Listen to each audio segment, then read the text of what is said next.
Hi there mga beloved kong soulmates. Welcome po sa Renzo Tarot Channel. Andito naman po tayo para pagsamahan ng isang soulful and meaningful na tarot reading. Dito lamang po sa inyong lagi na abangan, sinusubaybayan at pinakamamahal na Renzo Tarot Channel. Maraming salamat po sa mga bagong subscribers po at sa mga nagko-comment po nakaka-resonate po sa ating mga reading. Maraming salamat po sa inyong nakaka-overwhelm na support.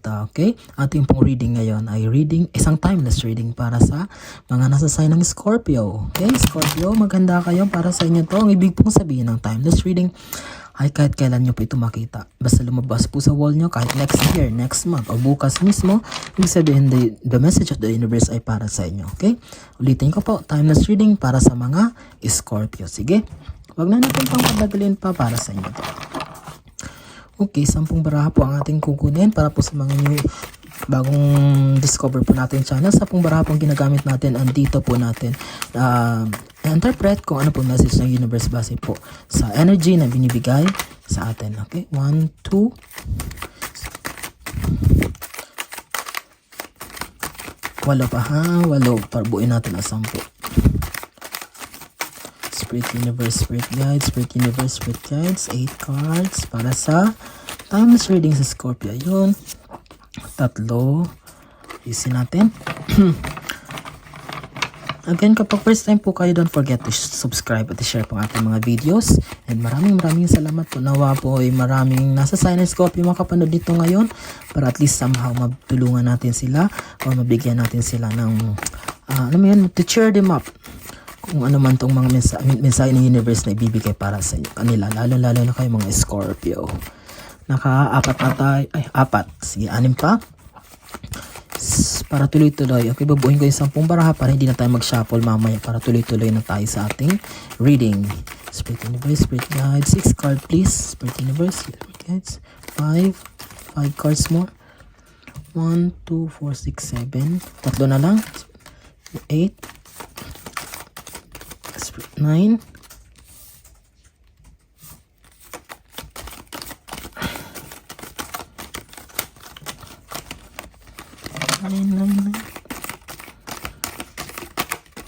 Ten. Okay. 10, 10. Ayan, nabuo na natin 10 baraha para sa yung timeless reading Scorpio. Ayusin lang natin. Sige, get ready. Get ready. 1, 2, 3, 4, 5, 6, 7, 8, 9, 10. Okay? Sige, sisimulan natin ang timeless reading Scorpio. Handa ka na ba? Game ka na ba? Okay, let's start.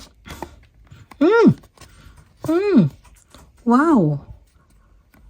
Tingnan mo yung pang-una mong bara. Look at this one. Tapos na ang laban. The game is over because the Wheel of Fortune. It means dahil nauna yung Wheel of Fortune. Everything, itong siyam na to, kahit di mo matubuksan. Alam mo yun, hindi na natin i-read. Because the Wheel of Fortune, the Wheel of Luck, yung swerte, talagang maaayon para sa iyo, Scorpio. Congratulations, this is your season. Scorpio, claim it because this Wheel of Fortune card is a card assuring you that everything that you wanted, the will be coming on your way. Darating po siya, ano man itong planuhin mo gagawin nyo ay magsasucceed. This is a card of luck, swerte. And this Wheel of Fortune is talagang just showing na, alam mo yung ruleta ng buhay, hindi talaga tayo nasa posisyon na nasa mababa. Talagang iikot at somehow ay iikot din sa ruleta na or in a way na aangat ang buhay natin. And with this, the card, lalong-lalo na opening siya, pambungad na baraha, ay congratulations sa Scorpio. Wala na akong masabi. Look at that one. This is the Chariot card. Look. Chariot is movement. This is chariot, diba? Ito yung mga ginagamit ng mga pharaoh nung ancient times sa pag-move. Wala pang mga kotse noon, wala pa sakyan. But this is the chariot means, look at that one, nasa likod o yung castle. The chariot is about movement, level up. Talagang, if there are some of you Scorpio na siguro nag-aayos ng mga papers for promotion or anything na it's all about magle-level up. You want a higher position, kung gusto niyo namang ma-promote or parang gusto niyo mag-branch out, kung may negosyo ka, this is the best time, okay? Because it's all about movement. It's all about elevation, Okay, Scorpio. Third is the 10 of 10 of Wands. Okay, 10 of Wands, as I'm always saying, like kung sinasabi, ang 10 of Wands is that although maswerte ka, although may pera ka, parang nasa iyo ng lahat, but still there's an emptiness in your life, parang merong kulang pa rin, lalong-lalo na parang sa'yo inaasa ang lahat, which is 10 of Wands, parang alam mo yun, parang salo mo lahat ng problema. I call this a term is pasan mo ang daigdig, lalong-lalo na sa sitwasyon na to. And despite, alam mo yun, parang you are thinking, yung parang nagbumuni-muni ka, parang you are reflecting, bakit? Kaya siguro there's an emptiness na kahit meron kahit pa paano nakakaluwag-luwag ka, hindi ka na problema in terms of finances, but still, because parang dahil sa iyo naman inaasa ang lahat, parang alam mo yun, nalulungkot ka pa rin. There's an emptiness in your heart with this 10 of Wands card. Okay? Magkasunod sila ng Page of Swords. It means that talagang may mga silent battles kayong pinagdadaanan na hindi alam ng mga taong nasa paligid mo. Ikaw lang ang mag-isang nilalabanan ito. You keep it on yourself na hindi, kasi ayaw mo parang mag-worry, lalong-lalo yung mga mahal mo sa buhay. Gusto mo parang masolve ito ng ikaw lang. This Page of Swords is a card of, alam mo yun, parang defiance, parang lumalaban, pero they want it to do in their alone or in their own way, na hindi humihingi ng tulong sa iba. Okay? You are in a situation. Mag-comment nga kayo, Scorpio, if you naka-resonate kayo or naka-relate kayo dito sa reading natin. Okay. The World card, ang ating panglimang baraha para sa time this reading, Scorpio. New beginning. There's, sabi ng World card is like, you will be unstoppable. Hindi ka makokontento sa mga blessings na meron ka ngayon, but still you will be thinking of a lot of things na talagang parang kung meron ka ganitong business, mag-isip ka naman ng ibang business. Alam mo yun? If you're parang may sideline ka nito, gusto mo pa ng ganito, gusto mo pang bumili ng ganyan, gusto mo pa magparami ng, it's all about parang new world. Okay? It's all about a lot of things na parang kasi hindi ka nakokontento, marami kang gustong subukan. Scorpio, and that is a good thing kasi wala namang masama, lalo-lalo na kung kaya mo naman afford mo, but still kahit pa paano i-manage ang lahat na ito, kasi lalo na kung mag-isa ka lang naman na nag-handle nito, ay naku, mahirap na kung ma-stress or lalo na prone kayo sa, alam mo yun, sa bilis kayo malungkot, Scorpio, sa anxiety and depression. Okay, pang-anim, oh, there's another sword. 5 of Swords. Look at this. Focus ka para makita nyo. 5 Swords. What does it mean? Okay. Isa din daw sa nagkakos dito sa parang emptiness na nararamdaman nyo, Scorpio, is that there are some people that is talking behind your back. Pinakikisamahan mo sila, tinutulungan mo, pinapakain mo, kung ano man ang hilingin, but still, you are not happy because sa mga nadidiscover mo, nalalaman mo. And this is the best time to cut them off. Look at that. Talagang malungkot kids because di naman dyan sila happy, may hawak na sword. They really want to see you na bumagsak or parang gusto nila na hindi ka maangat. Pero sa yun naman sila lumalapit, di ba? Look at the irony. Okay? Gusto ka nilang nahihirapan, malungkot, pero bakit bigay ka pa rin ng bigay? Okay? Scorpio, this is the best time to test the waters. And kung hanggang kailan ba pagpapatuloy mo yung mga gawain na yan. 7, Justice card. Okay, this is a beautiful card. Ang Justice card na to, Scorpio, may kinalaman sa mga legal matters. Okay. Siguro may mga, tungkol sa mga papel, may mga nilalakad kayo, may mga properties kayo na gustong ibenta, may gusto kayong binibenta mo, may gusto mabili na sasakyan, or it's all about transactions, about partnerships. May kinalaman sa mga papel. Meron kayong siguro meron kayong iba sa inyo, may battle na nilalaban sa korte, sa barangay. It's all about settlement or legal matters. Okay, this Justice card. But, anong gusto sabihin nito? Because lumabas yung Wheel of Fortune, you will won.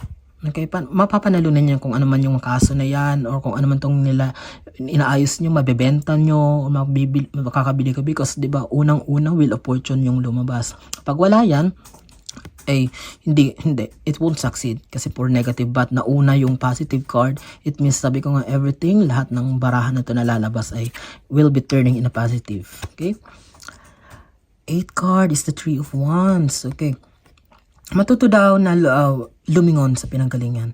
After all, Scorpio na meron ka ngayon, after all sa mga blessings na marireceive mo, after all, yes, you've worked for it, you deserve it, but still, wag na makakalimot na mag-reflect sa mga pinagdaanan, lalong-lalo na doon sa mga taong tumulong sa iyo, lalong-lalo na nung wala ka. Okay, especially when you're starting on your journey, lalong nagsisimula ka pa lang sa buhay mo. And don't forget to look back on them and at least somehow tulungan sila because it's like no man is silent. Yes, mabilis sabihin na may mga self-made millionaires o kung ano man na parang dahil daw sarili lang talaga nila, no? Hindi pwedeng wala kahit ni isang tao na tumulong sa iyo. Hindi man in financial way, siguro sa ibang paraan. Okay? At yan yung wag mong kakalimutan, balikan or mag-look back ka sa mga taong yan. Okay. Matatakpan tayo. Okay, this is the devil card. This is just confirming na aside from the people na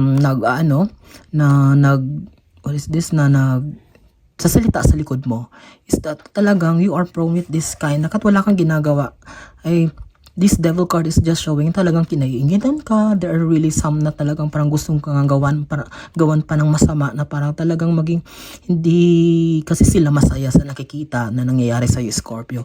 And this devil card is talagang showing na you are, because Scorpio is like more on the spiritual side, okay, you will want it in prayers. Okay, just hold on to your faith, mga religious na mga kayong tao, Scorpio, tulad ng Virgo at Leo. Everything is devil card, of course.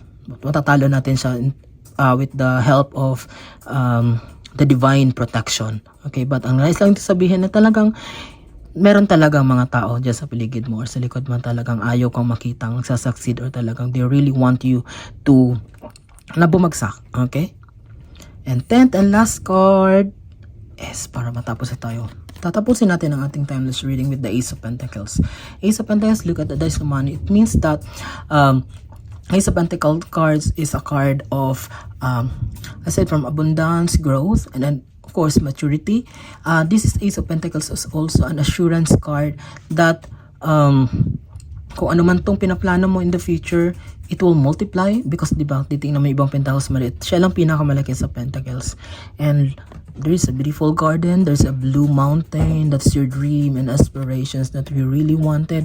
Kung ano man tong pinabalak mo mag-expand, mag-branch out, sabi ko nga ay talagang magsasucceed ito with the help, the Wheel of Fortune, movement because of the Chariot card. Claim it, Scorpio, congratulations in advance because everything will fall into place for you. Okay? Ayan po ang isa namang soulful and meaningful na tarot reading natin pinagsamaan. Naway, nag-guide po kayo. At sa mga hindi Scorpio dyan nakapanood nito, please share this to your Scorpio friends para mapanood nila ito. And for our new subscribers, maraming salamat po. Hindi pa kayo nakasubscribe, please click the subscribe button. Mag-comment po kayo kapag naka-resonate kayo. And please like this video. Okay, maraming salamat po sa inyong walang sawang tiwala, support at panonood, pag-aabang lagi sa ating mga videos na may pagmalain kayo lagi. Saan man po kayo naroroon, anong pang ginagawa nyo, mag-iingat po, and God bless us all.